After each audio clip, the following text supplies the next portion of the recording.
The MoneroTopia guest segment is sponsored by Cake Wallet. Store, send, receive, and exchange your Monero and Bitcoin safely on iOS and Android too.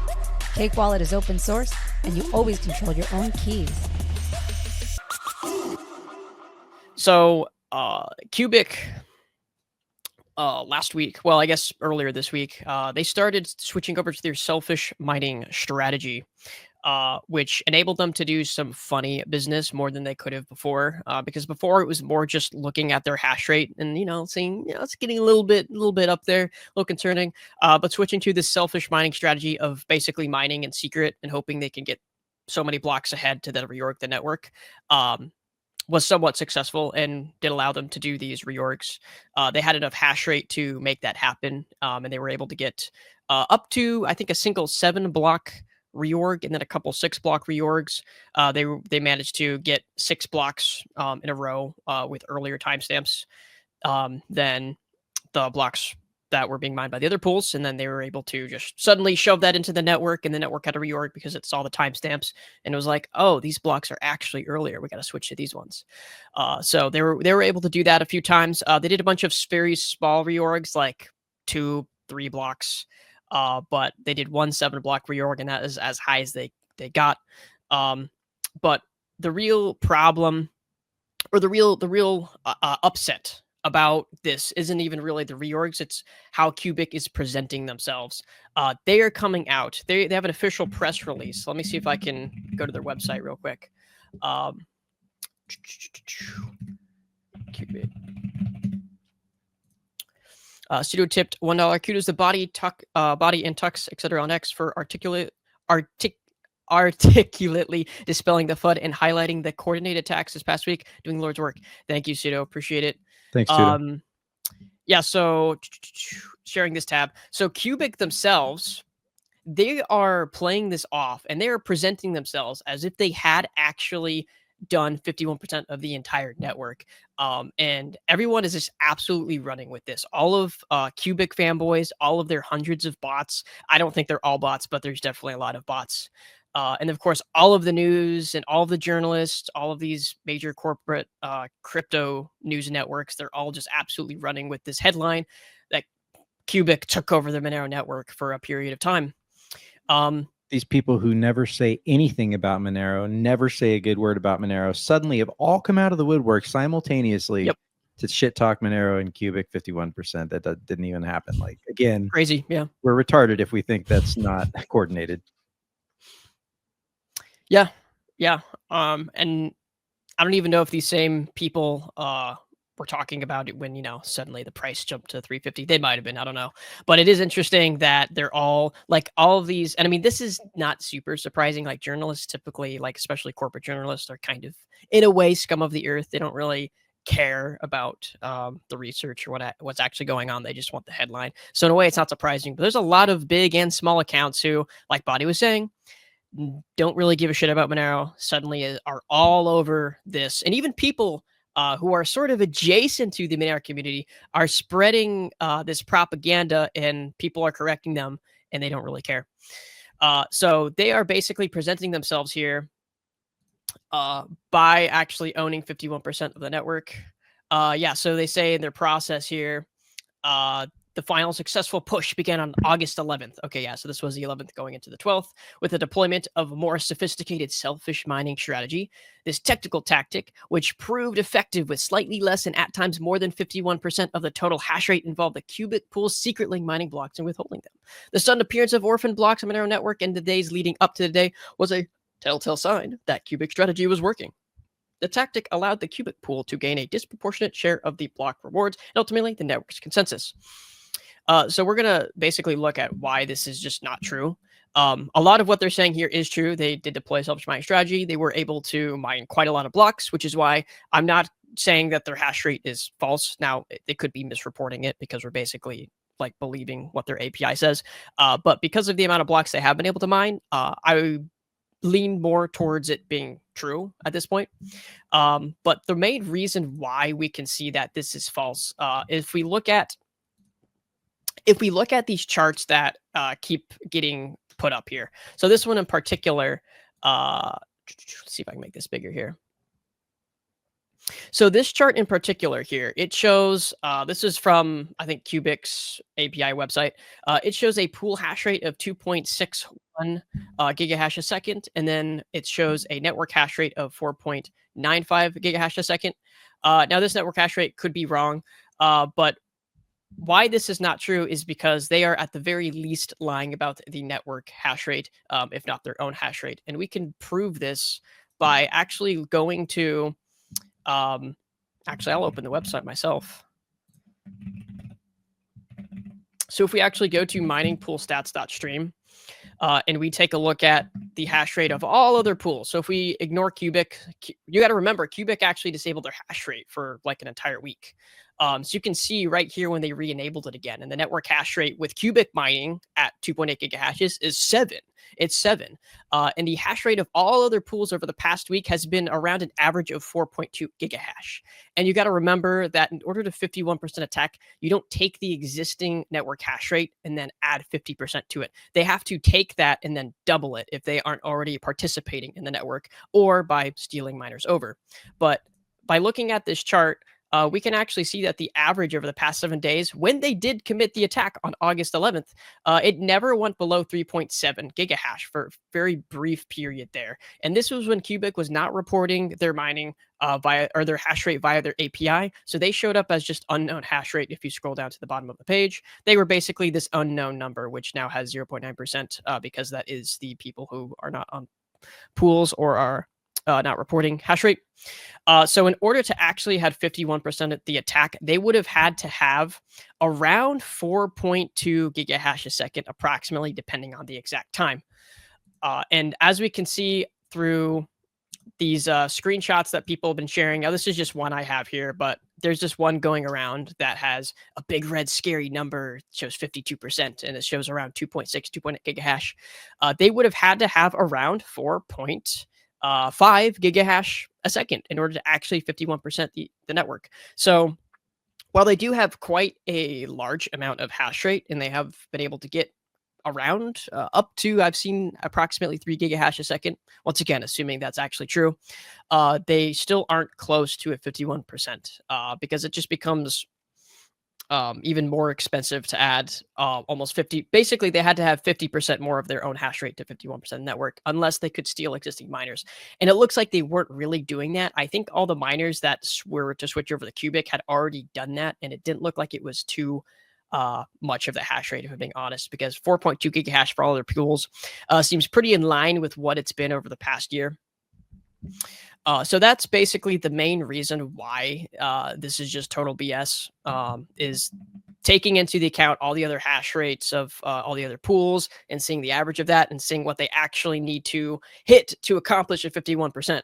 Now, once again, I do tend to believe now that the numbers that they are posting by the API are probably true, because if we do actually look at the amount of blocks they've been able to mine, they have been able to mine quite a lot of blocks. So if we go to the last 1,000 blocks, Qubic.org did mine around 30% of the last 1,000 blocks, and that is higher than any other pool at the moment.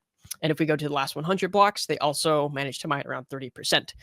So I do tend to believe that their hash rate is true, but they are basically just lying through misrepresenting statistics and misrepresenting their own data. And a lot of people are also claiming, they're sending a screenshot of this where Qubic had 51% of the blocks over the last 100 block period, which does not equal their hash rate. A lot of people are also purposely misrepresenting this, and also they don't understand it to begin with. Just because Qubic has 51% of the last 100 blocks of an arbitrary period does not mean they ever had more than 50% of the hash rate.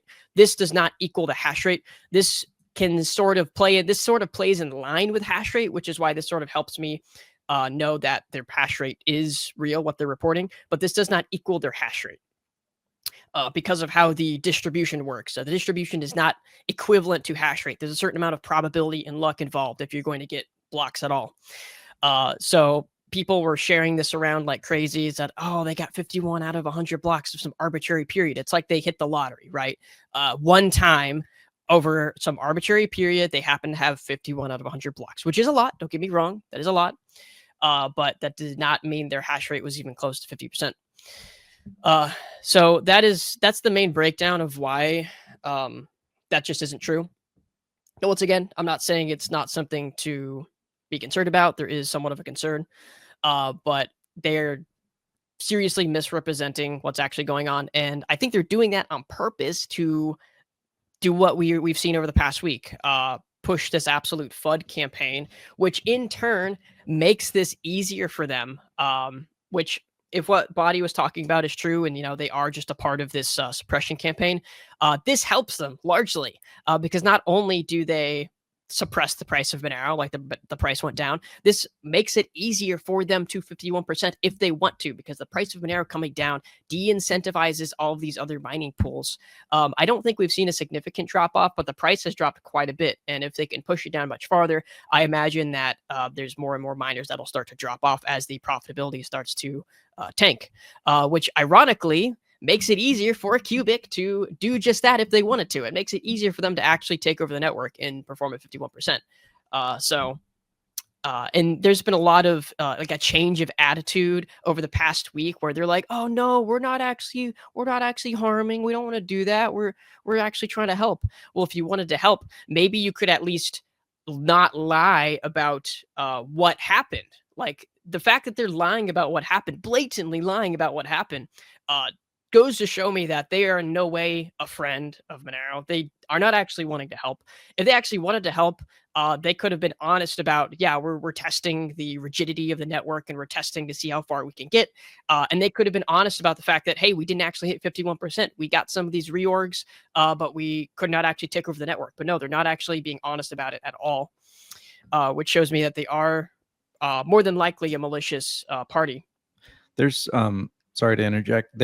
No, There's a case to be made that for them to actually reorg the chain and try to double spend against like an exchange would probably open them up to legal liability. It's probably illegal for them to do that. Not that we should be relying on the government threats of whatever. Like that's a that's a terrible fallback. But that is sort of a slight mitigation.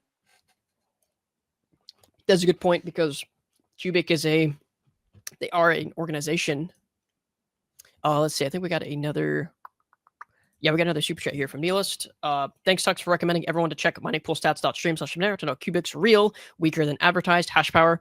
I was about to do it in this super chat. All right, I'll go back to making sure everyone is spinning up their Qubics. And thank you, Nihilist.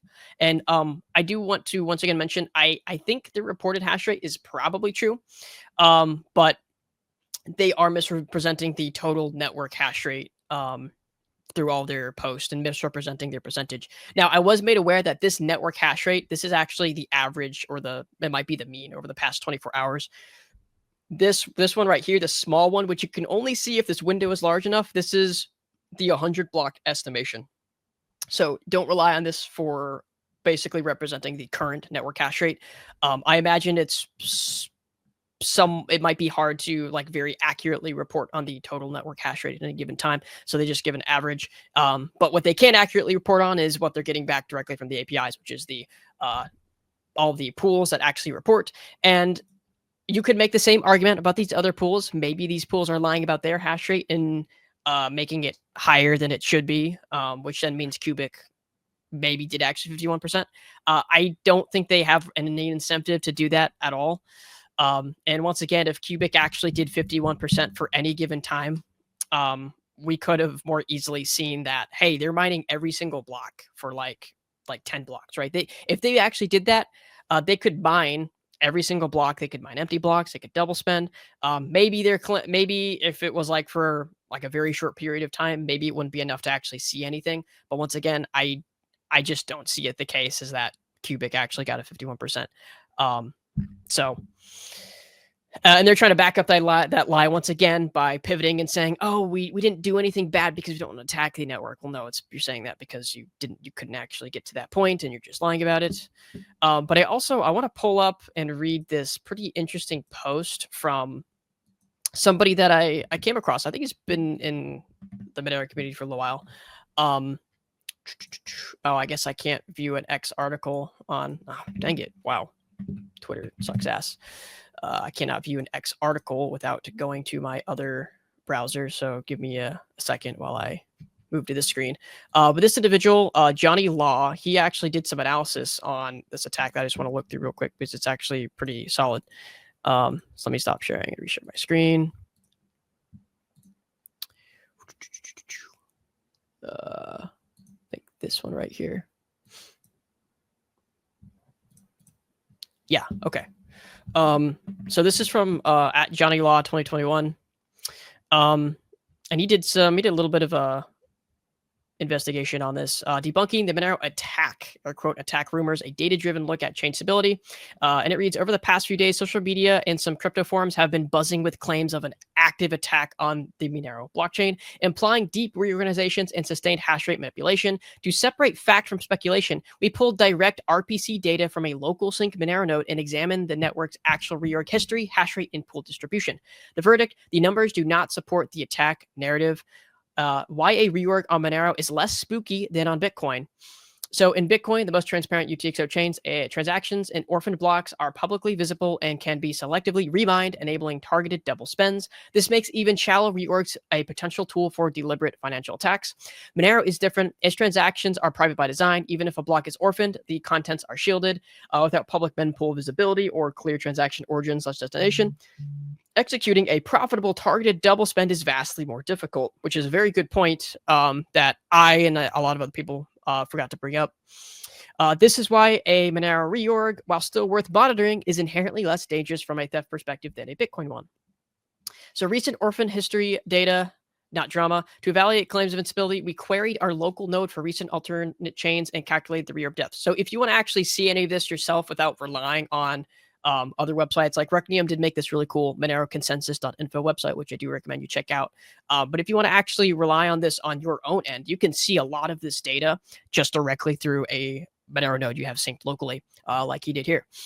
So he did a network health check mid-August 2025 over the past approximately 2 weeks, or 10,000 blocks at Monero's 122nd target. Total reorged orphan blocks 118. Total reorg events 85. Average orphaned blocks per day around 8.4. Average reorg events per day around 6.1. And share of total blocks affected approximately 1.17%.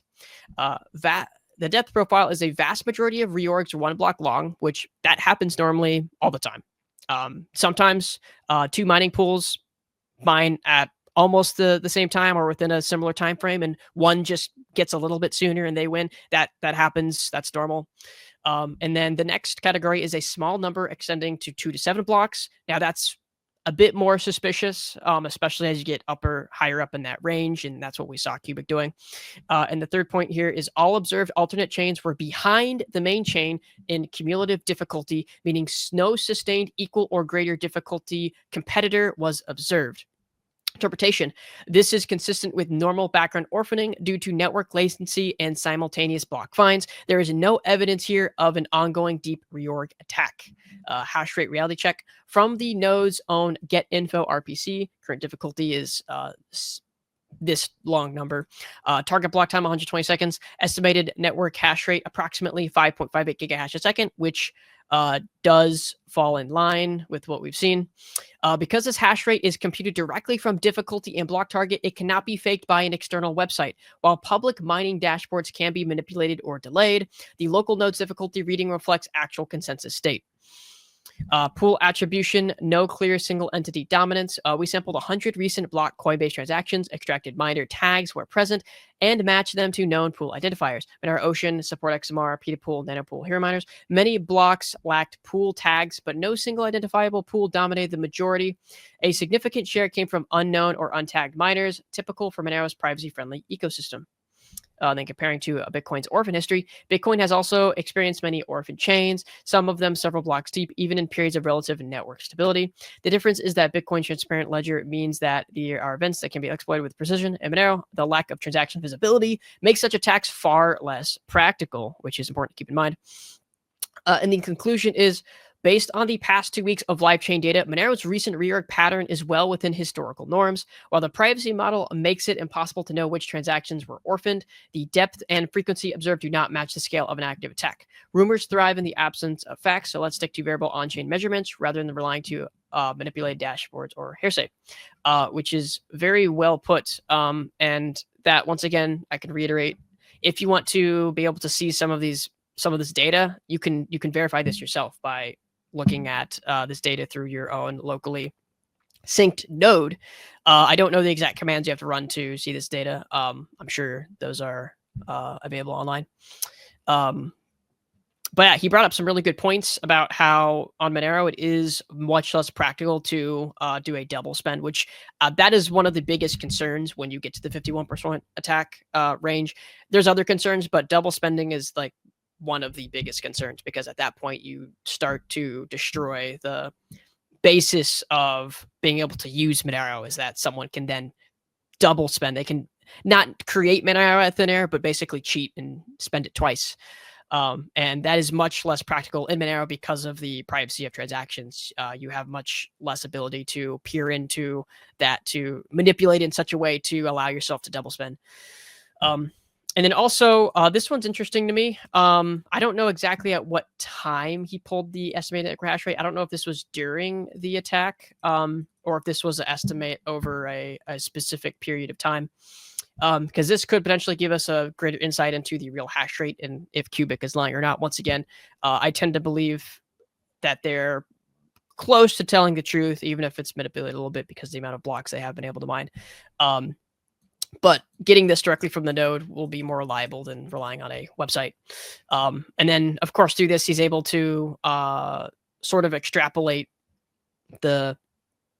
this further, the real hash rate further, by comparing the difficulty with existing pools. So really cool. Good post. Just looking at data he got from the node itself. If you have any comments on that, feel free to jump in. No, man, actually, I don't have any comments there. It's very well covered. In a lot of ways, I'm learning from you guys and guys like Johnny Law when they post these things, because I haven't really dug deep into the into the signatures of their mining and everything. So I'm enjoying it very much. I guess in order to actually change to, there we go. I'm gonna change back to my other browser. Gotta stop screen sharing. Kind of clunky. Yeah. And oh yeah, I already covered that. I talked about that with the website directly. I don't think I had any more information to really add about that. But I did want to bring up one or two of Body's posts, kind of in line what he was talking about earlier, with how it is interesting how a lot of these things are happening around the same time. Looks, we got a super chat come up from Unknown, tipped $5. If Qubic didn't announce their attack, would there be any way to know who was attacking? Perhaps this little stunt is related to proving you could take over the hash rate anonymously. That opens the door for more powerful entities to attack without recourse. Potentially. Potentially that is the case, and I mean that's one of the concerns that have been brought up with how low the hash rate relatively is. Actually, before I look at this, let me just pull up another one of my posts here, if I can find it. Scrolling.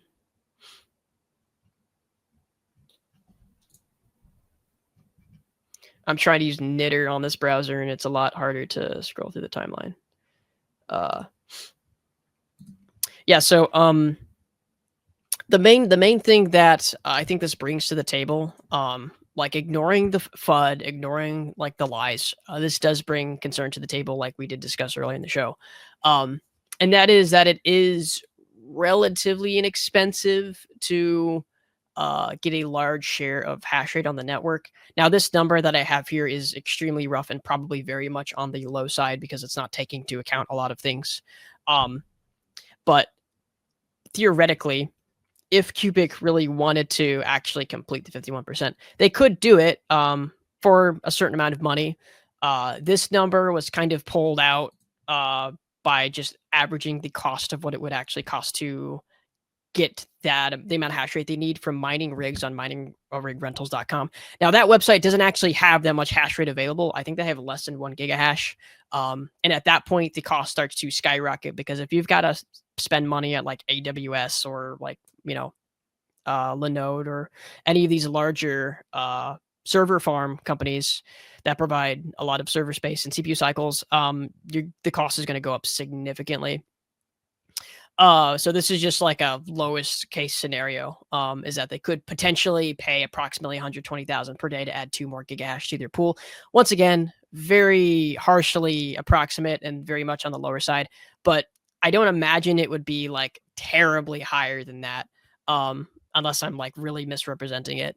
But given that they've already been able to get 3 gigahash a second over a very short period of time, that does raise some flags about the fact that Monero's network hash rate in general is relatively low, especially compared to other chains, which is partially due to the fact that we use RandomX, which then brings in all the arguments about, do we change proof of work or whatever, compared to something like Bitcoin, which is in the Zeta hashes, but that's because of lots of ASIC mining. So within this, I think there are good things that can come about this. Like assuming Qubic doesn't continue to cause more like PR damage and, actually end up 51%ing the network.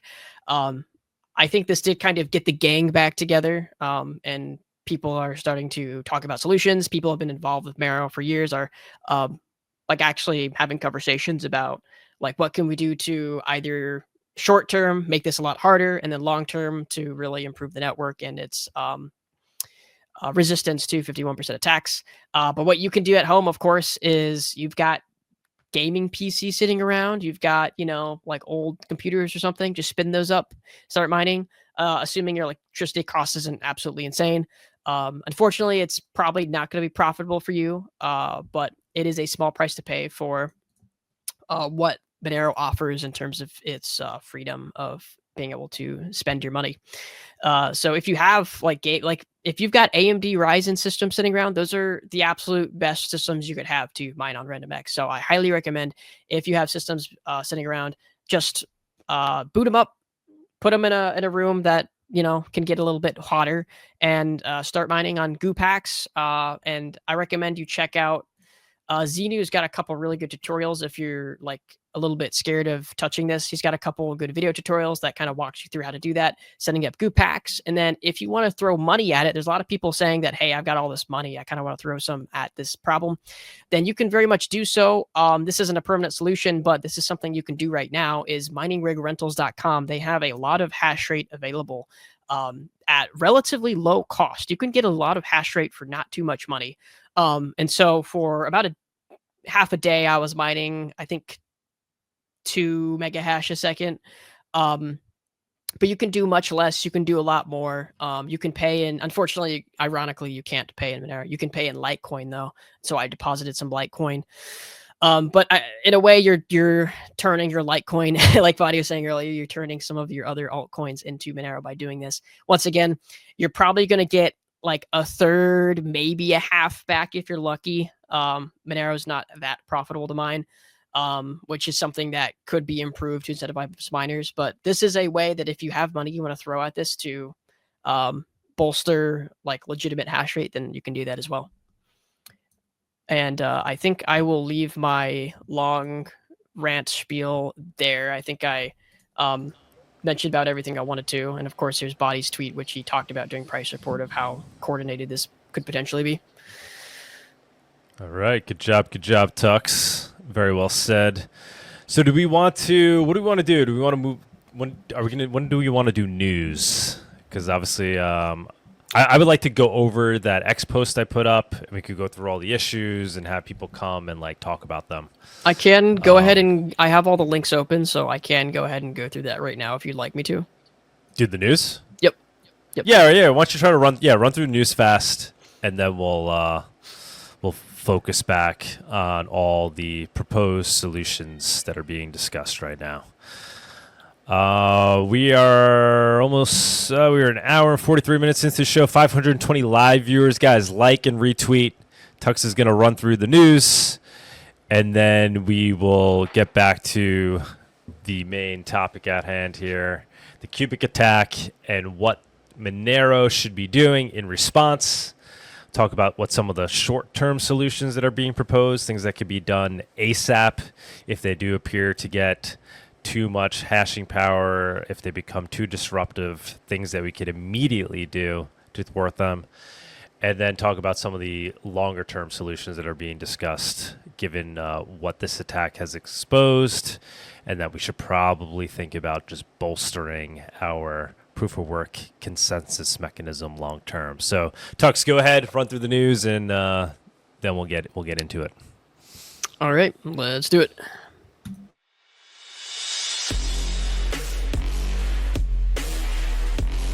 The MoneroTopia weekly news segment is sponsored by WizardSwap.io, a non-custodial cryptocurrency exchange.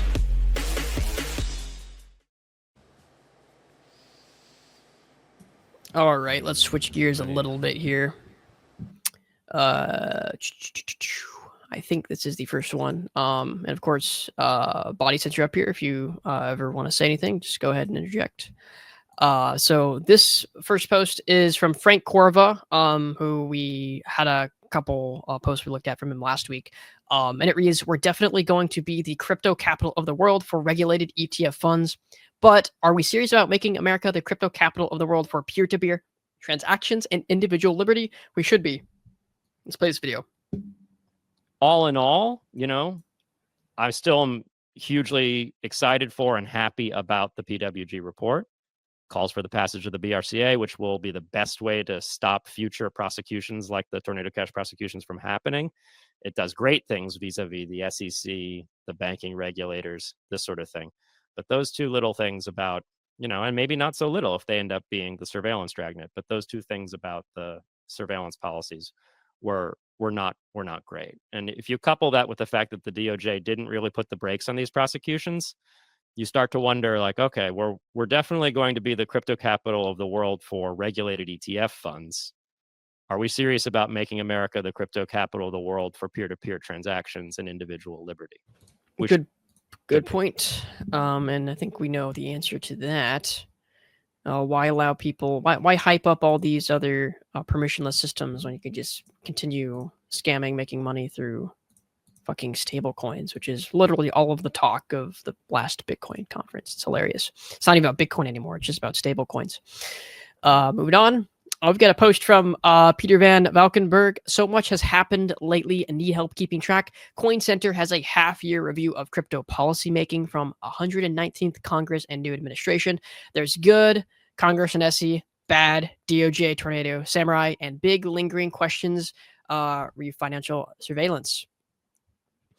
So he kind of goes over just the TLDR of what's happened over the past half year in terms of like the crypto industry, and then how the government's changing, what they're regulating stuff. So if you are interested in getting his nice little TLDR on that, feel free to go to his post.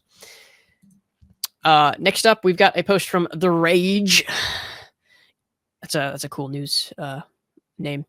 Ethereum core developer Federico Caron was arrested at passport controls in Turkey over his contributions to a paper that assessed privacy on Ethereum or Tornado Cash. Oh, this just keeps getting worse and worse, doesn't it? So this article reads, "I'm in Turkey, Izmir. They are telling my lawyer that I helped people to misuse Ethereum and I might have a charge." Federico Caron, an Ethereum core developer and founder of the venture studio Lambda Class, wrote last night on X, "After a night in Turkish custody during which Caron was able to keep his phone and live post some of the ordeal to X, Caron followed up with a longer explanatory post when he was able to leave the country this morning.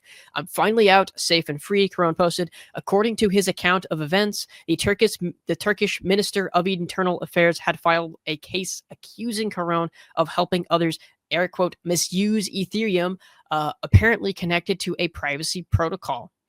A few years ago, on the day Alex was detained, we received a call that gladly didn't escalate any further regarding an academic paper and code we had published about Tornado Cash called Tutela. Caron wrote, "We never helped anyone engage in illegal activity. It was purely research on mixtures and their properties." So at this point, governments are basically apprehending people for just merely having a part in developing this research, or developing, not even necessarily developing, but having a part in the research of these privacy tools on Ethereum. So hopefully that's all it was, and you won't actually be charged anything, but that is still concerning nonetheless, seeing that he wasn't even part of running this centralized interface for Tornado Cash. He may have just had a part in writing a paper and how to implement it or use privacy behind it. Very much not ideal, of course. We got a post from Sir Jams a lot, and it reads, insane bot psyop happening right now. Tons of unknown Web3 news outlets pay to spread the same flood script. Yep. And like many other people have said and pointed out, Qubic has a lot of bots. They have a total bot farm that is just pumping their shitcoin and trying to reiterate their lies about a 51% attack.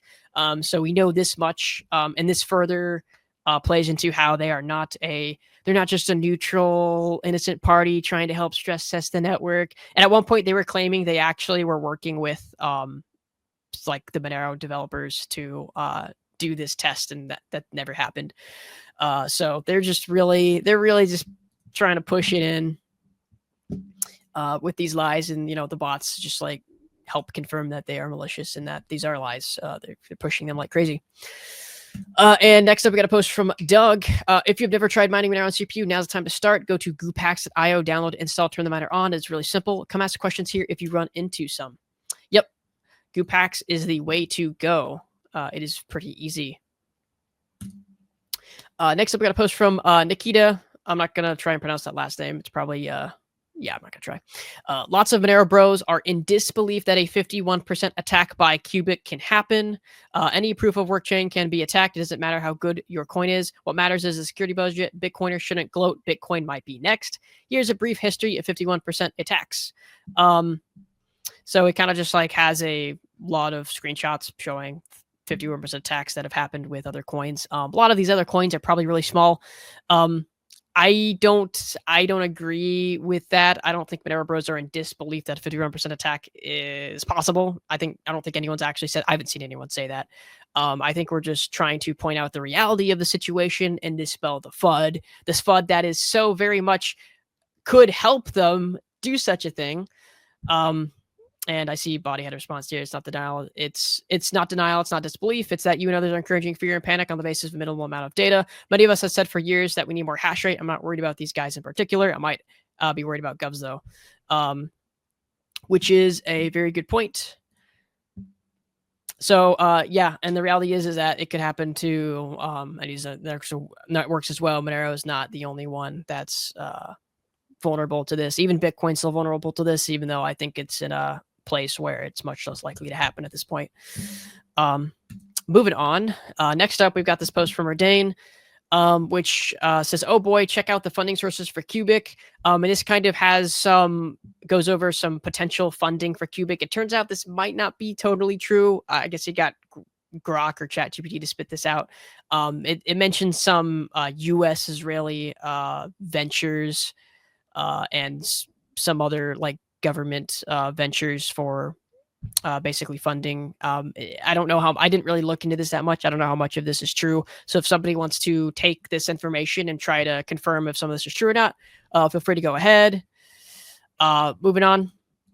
Got a post from Seth for Privacy, which is a quote tweet to a post from The Rage. This ended up being a nothing burger. Essentially what happened is that Google Play updated their policy without clarifying the difference between custodial and non-custodial wallets. And for a time, they made it look like custodial wallets were or non-custodial wallets were covered under this policy and were required to have licenses like MSBs or money transmitter licenses or potentially bit license for New York.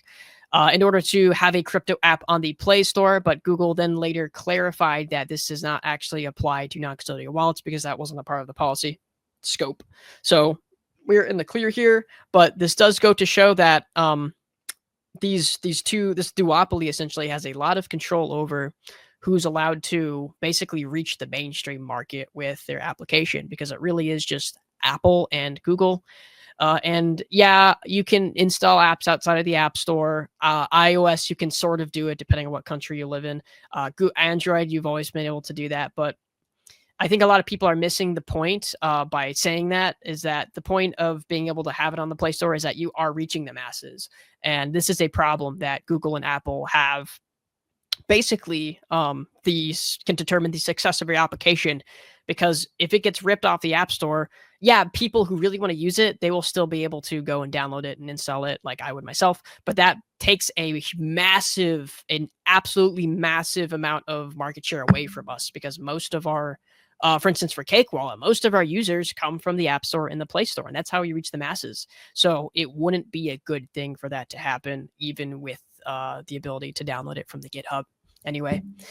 And that's just an unfortunate reality of how things tend to centralize, because centralizing is an easy thing to do because it makes things easier.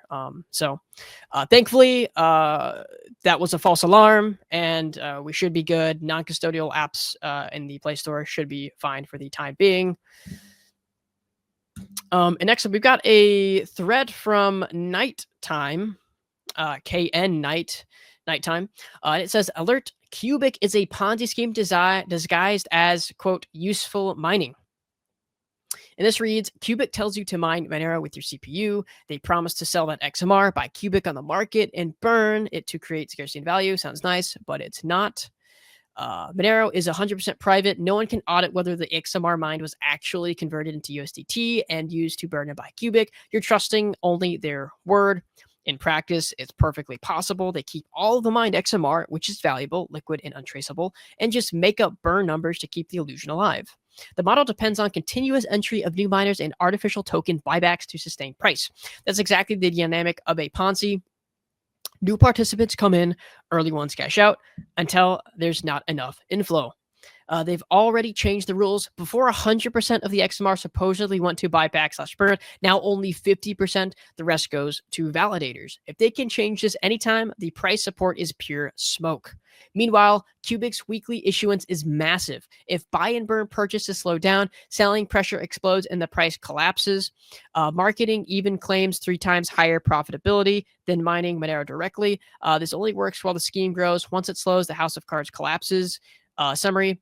You spend energy and hardware to mine Monero. Monero is private and untraceable. They control where the coins go. Burn and scarcity narrative keeps the hype alive. Classic Ponzi scheme. Don't mine Qubic. Don't buy Qubic. Don't fund opacity disguised as innovation. If you want to support cryptography and privacy, mine XMR directly and keep your coins. And yep. So that's an interesting insight into basically the monetary system of Qubic. And it does mention how they can potentially lie about the fact that they burn tokens by not being able to prove that because XMR is private. But yeah, moving on. We've got this is just once again reiterating the false alarm. Low Leads posted about this. Google has changed its Play Store policy in response to our reporting. Here's why this is a big deal for developers. Since our story yesterday, several people reached out to me about the Google Play Store listing non-custodial wallets well before this policy in question came into effect into July, asking for local licenses under what was previously known as their blockchain-based content policy. One second. One of these wallets was Electrum Wallet, who thankfully documented their ordeal with the Google Play Store publicly. It seems that as soon as the local jurisdiction codified licensing requirements for software wallets, Google wanted to see that the developers obtained said license, making no distinction between custodial and non-custodial wallets. If no license was provided, it appears that Google auto-banned flagged wallets for policy violations, leaving it up to the developers to prove that they did not need a license under local laws. In the case of Electrum Wallet, getting their wallet back into the Play Store took over 100 days. That's 100 days in which no new installs were possible while existing users weren't able to pull updates. That's pretty bad. A big deal seeing how some updates push critical security fixes. By fixing their newest policy to now specifically exempt non-custodial wallets, non-custodial wallet developers will no longer have to prove that they don't need a license if they are flagged, but can simply point to the fact that they are a non-custodial application referencing Google's own policy. Never thought I'd say this, but thank you, Google, for fixing this, and thanks to everyone who helped raise hell to make this happen. That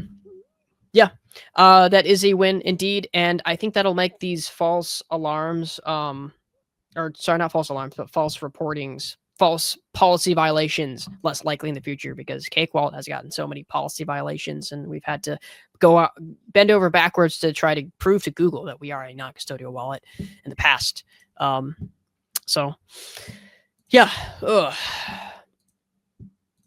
Moving on.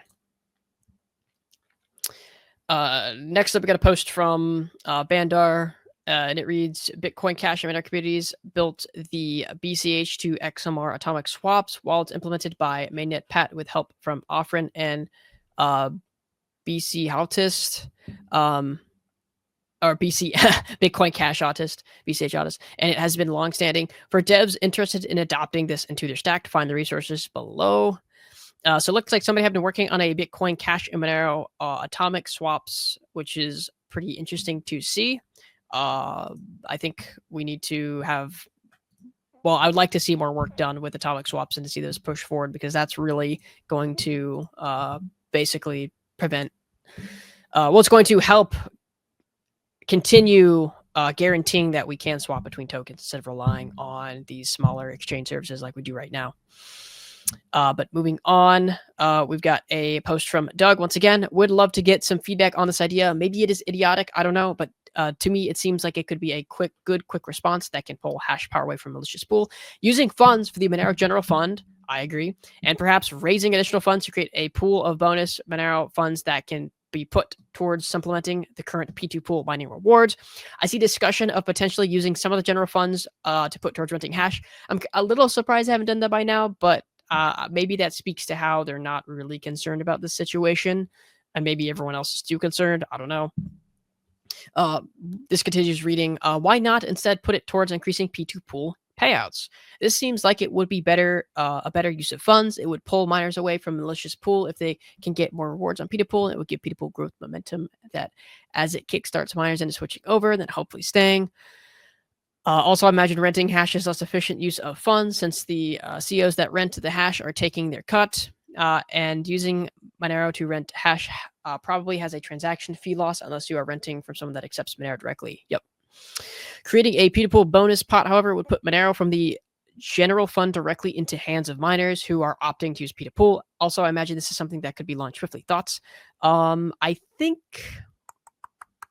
I feel like I remember seeing a post from Luke Parker mentioning about how this wouldn't really be possible. I don't have it on the top of my list right now.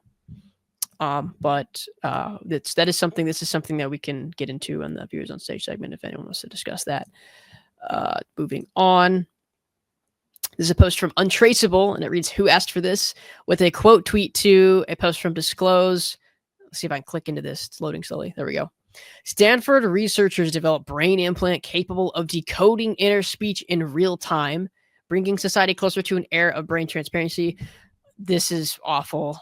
That is just, yeah, no. I mean, maybe this is be like cool for like some kind of like research, but this is like, you're just like inching further into this insane reality of just any government or corporate entity can know everything about you in every given time, including your thoughts, which is scary reality.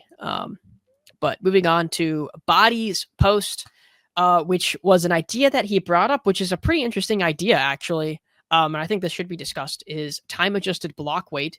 And it goes right now, the longest chain is determined solely on the basis of difficulty, but if we include time as a weighting factor, attackers would need 60-70% of hash power to reorg 10 blocks and 90% plus for a long chain reorg of 100 blocks or more. The idea is simple. Each node records the UTC time that they personally saw a block arrive. As blocks age, nodes individually calculate a linear upward weight adjustment, meaning that a reorg attacker must have enough hash to reproduce the original difficulty of blocks already recorded by the network plus the time weighting. Roughly, we might apply a 10 to 20% increase in weight of each block for every 2 minutes of time that passes. While this doesn't eliminate the possibility of reorgs, it significantly raises the bar. It can also be applied rather quickly and has improved trade-offs to simply applying a rolling end block checkpoint. So, pretty interesting idea that I think should be discussed. And if Body, if you want to say anything extra about that now, feel free to jump in. Yeah, there's actually quite a lot to say about it. So it started out yesterday morning. I don't know. I was just like musing to myself, and I thought, wait a second, what if we applied a time weighting, right? So I kind of floated the idea a little bit, and it seems the more that I think about it, it actually seems reasonably possible. So we already have we have better trade-offs as opposed to doing an in-block checkpoint. So for example, like BCH, is it 10 blocks? I can't remember exactly, but they checkpoint their chain and say, okay, we just don't reorg beyond 10 blocks. And you sort of open yourself up to specific attacks, like partitioning attacks, for example, where they target exactly 10 block reorgs to fork the network. And so that is a danger that they run into.